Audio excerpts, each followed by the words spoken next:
Hello guys, how's it going? My name is Dalaran, and in today's video I want to talk to you guys a little bit about gearing and what I've done in order to get as much gear as I did for the second day of BFA. Now, World of Warcraft has always been a game where part of the game has been the questing, the experience, but eventually the real game begins, and this is where you need to gear up your character, whether you want to do PvP or PvE content. Now, with BFA, let's be honest, there's not really a lot to do. Compared to Legion, we're pretty used to a lot of catch-up mechanics and methods. There's a lot of things for us to do in order to get up to everybody else for gear, but right now it's kind of a Wild West. There's no real best way to get the most amount of gear. So in this video, I want to give you guys a few tips of what I learned over the last 2 days with the amount of gear that I have been able to get, of some of the things that I've done in order to get the most amount of gear. Now, I know a lot of these videos tell you the best possible item level you can. Here's our hypothetically the best things you can do in order to get hypothetically the best gear. A lot of these videos talk a bit about, you know, the potential for the gear that you can get. But this video is really just going to take my personal experiences into this, as I'm just trying to give you guys my opinions from what I've been able to experience the game so far with the gear, and which pieces of gear and which method for gearing takes the least amount of effort but the most amount of rewards when it comes to just getting the most value out of it. Now, a lot of World of Warcraft is still yet to come. There's going to be a lot more content. We will have raids, we'll have PvP seasons, we'll have a lot more ways of earning gear, but at the very beginning of the game, you're not really sure what to do or where to start. I think the best place to start once you get to 120 is unlock your dailies for world quests and start doing as many world quests as you can. Whether you are getting Azeroth power to level up your necklace, which gives you secondary stats and allows you more access to a wide variety of Azeroth bonuses, which of course helps you do more damage or more healing or better at tanking. So dailies and world quests is probably the best place to start. Now, the gear is going to first reward you with maybe like 280 item level, and then once you get to about 280-ish average, it might get you 290, and with potential for it to Titan Forge and Warforge, it is probably the most guarantee for the gear you're gonna get. It'll give you at least the gear that you are asking for, 280, 290, with potential for it to be a little bit higher. That's probably the best place that I would start with as a fresh new character.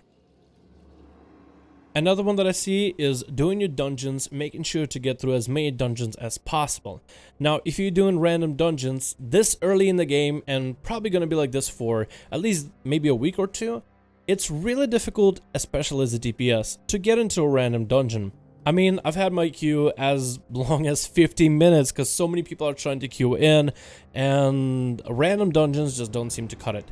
The best way of going about this is to get a group together so you can have a dedicated healer, a dedicated tank, a bunch of DPS, and it helps to have a group that is willing to learn mechanics so you can get better at those mechanics.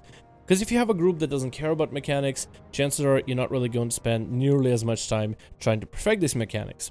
When you perfect the mechanics, know them like the back of your hand, you can do them faster. So it helps if you're somebody who's going to be doing dungeons to have a PvE-oriented group, but maybe you're somebody who just doesn't really get into PvE that much, or you don't really care about PvE. I guess it helps for you to do world quests while being queued for a random dungeon, just to see if you can get a little bit of loot here and there.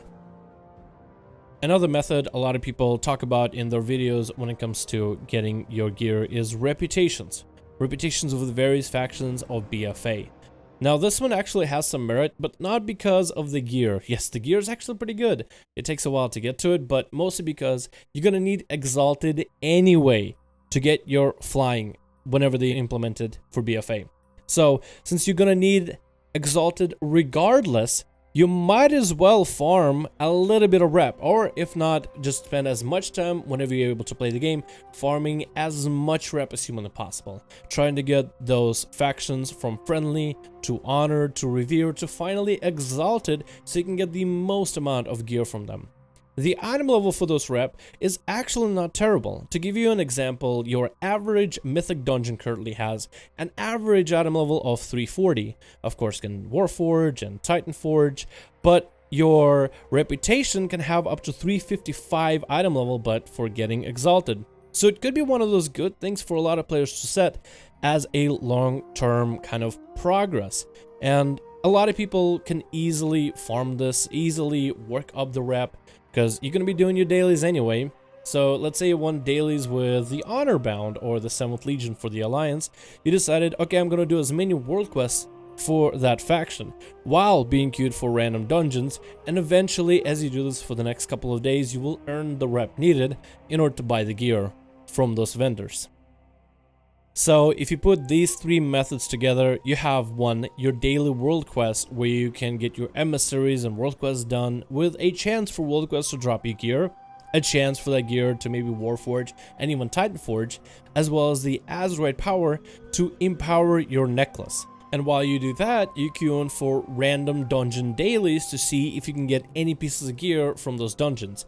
Maybe those pieces of gear also have a chance, like your daily world quest, to Warforge and Titanforge, so you can kind of have that running while you're doing these dailies.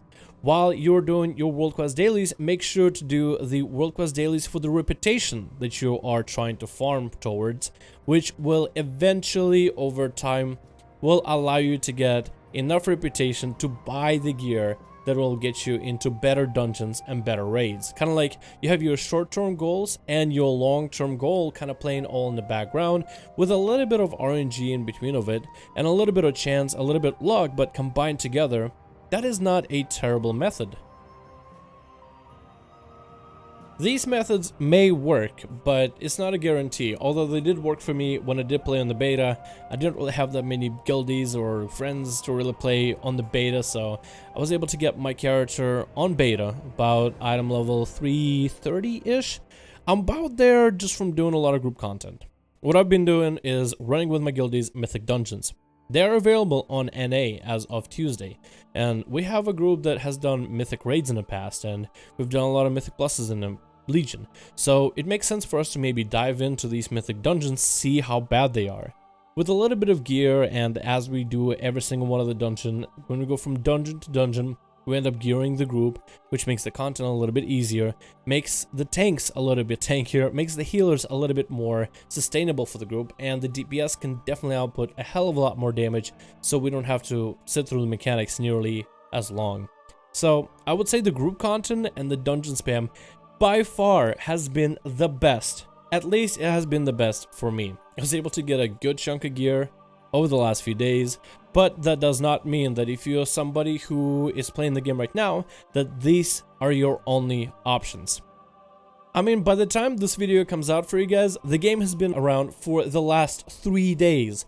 Literally only 3 days. So we haven't seen everything BFA has to offer just yet. There's a lot more stuff to come out, like for example raids, and with that LFR version of raids. So if you're somebody who's not too savvy with raids, there is the easier version for you to at least get some gear so you can catch up, so maybe you might be able to enter normal raids. Of course, you also have the PvP season, the PvP gear, and even collecting conquest points just doesn't quite work. There's a quest for me to give me 50 conquest points right now, and I can't turn it in until the PvP season has been started. So PvP will be a great way with conquest to get you some gear. On top of that, we haven't seen the war fronts, and I'm almost expecting war fronts to be a way for a lot of your alts to catch up to your main character. The reason I think so is because the gear that you can get for Warfronts can be obtained so easily. You join an event and you will have your faction controlling a Warfront for the next 7 days until the other faction gets it, just for participating in the Warfront and doing the world quests for that whole week in the Warfront. With the big rare, has opportunity for you guys to get some gear from there as well as Azeroth power, which empowers the necklace, which gives you extra secondary stats, so in a way that's kind of like gearing. So the game has been out for only a few days, but I just wanted to give you guys a few tips that I have been going for when it comes to getting my gear. Again, there's going to be a lot more methods as the game comes out, so if you're somebody who is worried about, you know, being kind of behind on gear, not to worry. A lot of the content is going to be coming out in the next 3 weeks, so you guys honestly haven't even seen anything yet. Thank you guys so much for watching this video. I hope you enjoyed. Let me know your thoughts. I hope this video was at least helpful for you guys, for anybody trying to get some pieces of gear and maybe even trying to figure out a strategy of how you can get some pieces. Whether you're a lone wolf, whether you're somebody who has a guild and a group of friends that are willing to try content, hopefully this video was at least somewhat insightful. Thank you guys so much for watching this video. I hope you enjoyed, and I'll see all of you in another one.